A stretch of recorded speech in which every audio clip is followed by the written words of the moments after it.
Hello guys, ഇന്ന് നമ്മൾ സ്പെഷ്യലായിട്ട് ഈറ്റിംഗ് ചലഞ്ചാണ് ഗൈസ്. കണ്ടോ, ചോറാണോ ഇവളും ഉണ്ട്. പിന്നെ നല്ല മഴയൊക്കെ പെയ്തിട്ട് നിന്നെയാണ് ഗൈസ്, നല്ല മഴ പെയ്യുന്നത്. ഇനി ചോറ് നമുക്ക് തിന്നിട്ട് ബാക്കി കാണിക്കാം.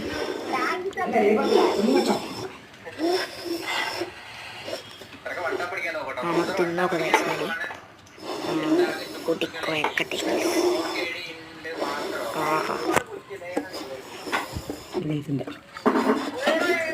ചോറങ്ങനെടാ, ഇത് മറ്റേ പാലക്കാട് പറഞ്ഞ മട്ടത്തേട്ട് നല്ല ചൂടുണ്ട് ചോറ്. അടുത്ത് വെള്ളം നമുക്ക് ടേസ്റ്റ് ചെയ്ത് നോക്കാം. അടിപൊളി, ഒന്നും പറയാനില്ല. ഇവിടെ ചോറ് ഇവളി ചോറ് അട്ടം നോക്കുന്നില്ല. സാലേക്ക് ടോണി ഹോൾഡ ഹായ് പറയും. ഓക്കെ,